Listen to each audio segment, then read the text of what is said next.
Oli ku There is Still Hope channel y'essuubi. Munnabyafaayo kwata pen n'olupapula wandiika bwe byalema akomawo n'ow'amaanyi agamba sivaawo kakati mwaka gwe 2026 oteranga n'ojja wawula abalenzi mu basajja ekayimba kaguddewo pulogulaamu yaffe y'olunaku olwaleero buli w'okawulira manya tuyingidde mu 2026 tukuwa update mukama yamanyi ffe tetulina kye tumanyi anaawangula amumanyi anaabera president wa Uganda addako yamumanya nga n'ensi tennaba kubeerawo kaakati yekka gwe tulina okuba nga tukola ki tutunuulira buuza ku bantu yambalamusiza kumenamena abekumira ku The Still Hope yeyo omuntu mwana tuyaleero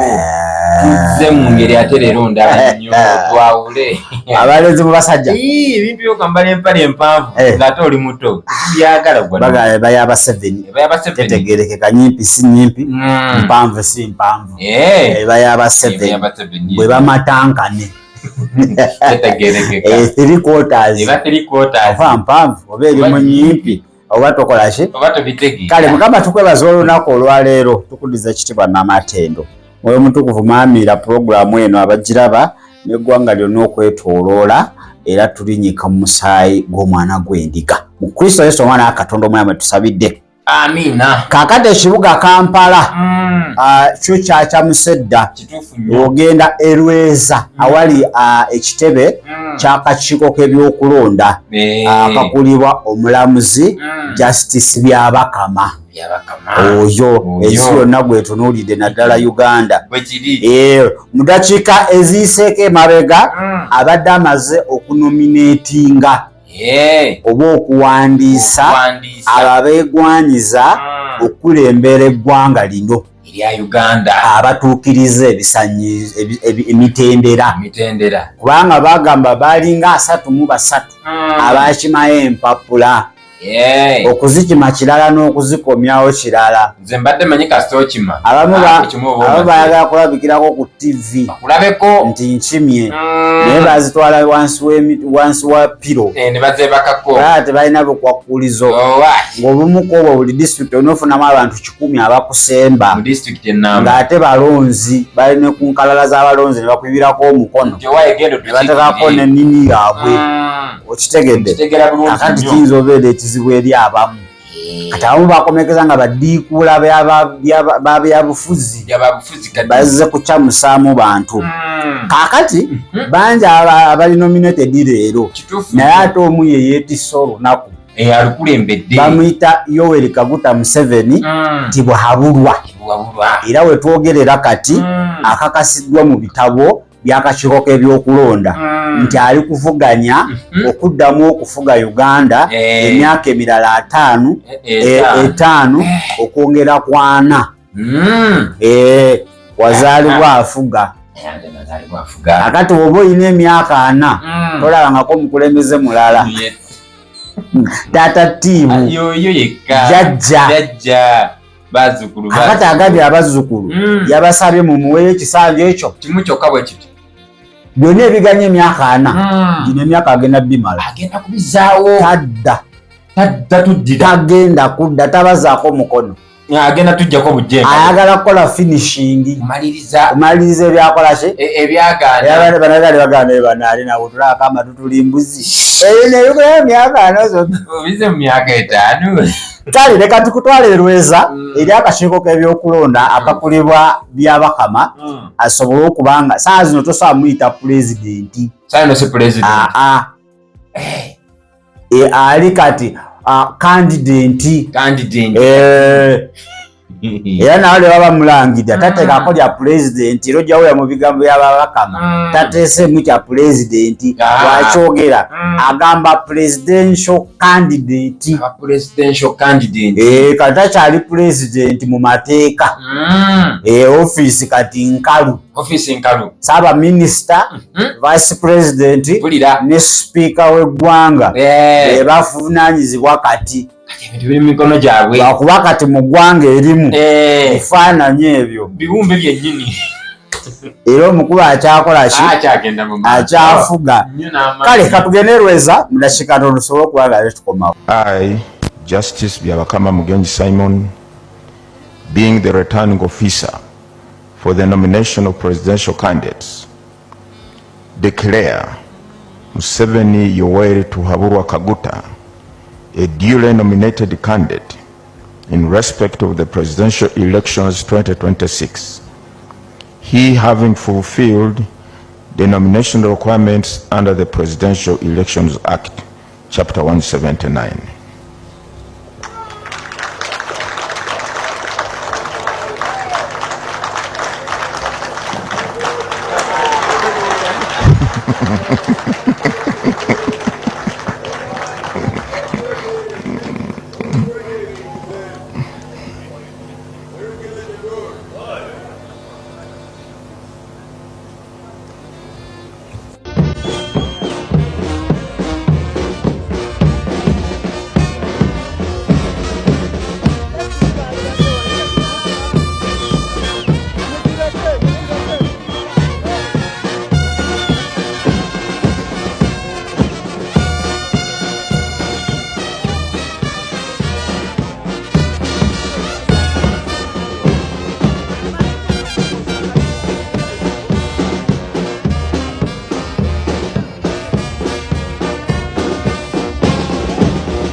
So yoyo abadde omukulembeze wa Uganda kati afuuse candidate ayagala ekisanja ekirala atuule mu ntebe ennene mu ggwanga lino ayongere okuba nga alivuga bulungi nnyo nga wabadde alivuga bulungi nnyo ate naawe osiime mu bulungi. Kakati wava wagenda Kololo kisaawe kye bayita Kololo simanyi kijjukizo musheshe bakiyita batya museum webitu. So awagenda okuba nga akuba olukunga wagenda okwogererako eri abawagizi be era bali eyo bali mu gudigudde bangi bali eyo era kati okwetoola Kampala ebyokwerinda byo biri gulugulu binywevu n'ebimotoka ebisomba abawagizi okugenda ku kisaawe Kololo okubanga ate bayozaayoza jjajja musajja okubanga akikoze ayingidde mu byafaayo yeewandiisizza okubanga avuganya mu kalulu kano akaddako aka 2026. So yo update eriwo saawa zino n'abalala bangi bagenda kuwandiisibwa naye kakati abo mperekeze mu kalulu kano tulinga abalinamu abantu babiri Bobi Wine ne Museveni amaaso gali awo n'abalala badiversion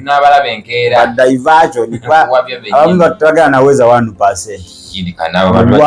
mu ggwanga lyonna. Nze nali nga bakiresi temugirekamu bantu babiri netunyumirwa ekali bakuwe ku ballot paper gukomeni osimanyi mamirizi sibaya ani ono simanyi ono omuvubuka eyali addukanga emisinde Katumba woye kuliko Nandala Nasani Mafari naye ali okwo tulina simanyi baani abumala budde simanyi Nobati Mau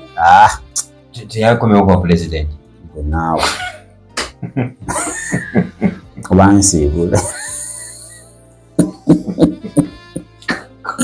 Tacho nanga mudu zange. Nada zebati kuno uduli eri namulaba. Yajja kulembeze kati abadde manyi yakomyewo. Mawe yalanga takyagumira miggo. Ebintu nabivaamu. Ago wati sinza amaanyi akubisa n'ogw'okuteeka nzire mu gavumenti ali omuyemeketera ssente ze. Bugara yagambye ntayi bino sibiddira bano bakukuba n'osiima yagamba kati sebo ye minisita wa justice minisita w'amateeka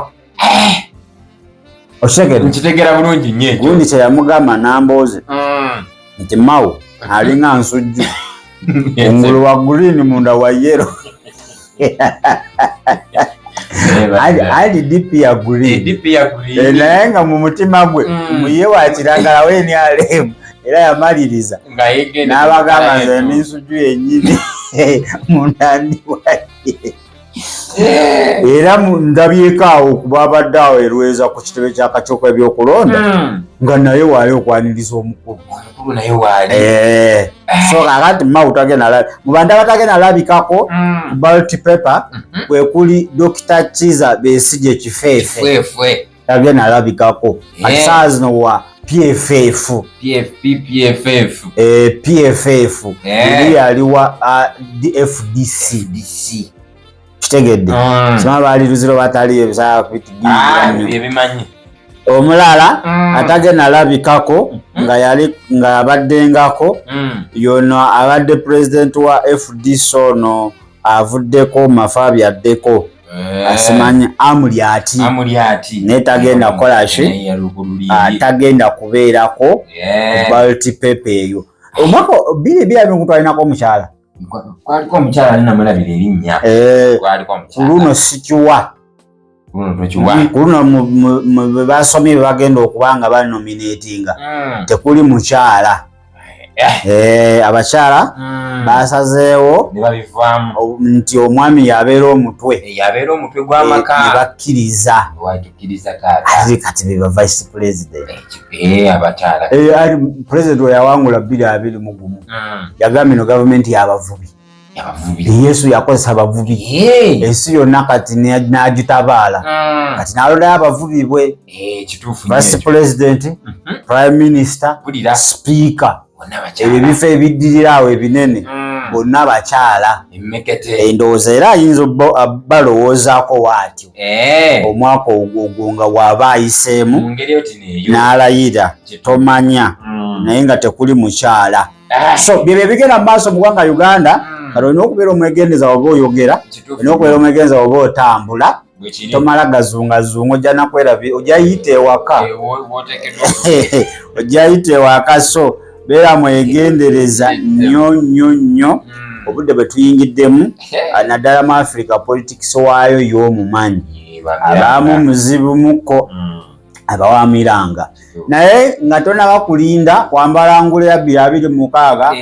NRM yene jambala oba gundi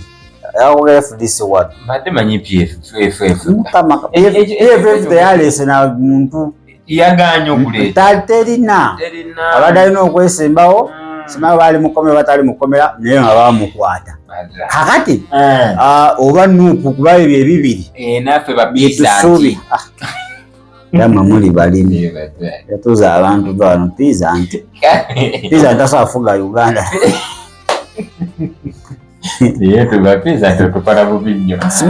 piza nti ekulemberwa yo siye munyagwa mugati gwa bata n'olusaniya lwabwe ati baali baagala gikumashimanyi common man's party netatuusa bisanyirizo nebigaana kati yali yagala kweyubula okuva mu piza nti simanyi party oba piza nti party ate yo n'omukyalo n'owakabino naani iziti kusaasira ye kusaasira yaani siye Pizanti Pizanti simanyi na mukulu wayo ate gundi tebalese ADF tebalese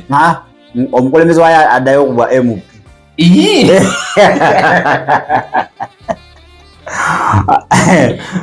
owekitiibwa Masias Mpuuga ya ebintu ebyo yagize yagambye nze nkyagala bwe mubbi mbunyumira yinza ogenda kuba president nenduzi ng'ekifo kye EFF gundi ADF DF era nabo banyiniyo bagiyita ADF kale aleeza atagiriimu tebaleese muntu tebaleese muntu ama wetwalire Kristo onye mmemme eyo ebya ADF binagenda okukusanga ate gwolina Kristo agamba Yesu olwaleero okkiriza obeera omulokozi wange obeera omununuzi wange sasa obutali butukivu bwange naze n'omusaayi gwo nkwatudde leero oli omulokozi wange Kristo Yesu. Amiina era amiina nga wonoonya ekibiina kyo ky'ogenda okuwagira sooka ofune ekibiina ky'abawanguzi nga kye kya Kristo Yesu. Mu byafaayo by'ensi ekibiina ekitawangulwangako kye kiwangula buli ssaawa ate nnyini kyotavuganyizibwa ye muyinza w'ebintu byonna. Ojjanga luuza ofuuka wiina katwetolemuko katono tusobole okuba nga tukomawo. Webale kulaba There is Still Hope. Okumanya ebisingawo tukubire ku 0752 34 14 47 oba ku 0761 08 83 15. Osobola n'otufuna ku email eya tishitv74@gmail.com. Eno ye There is Still Hope, channel y'essuubi.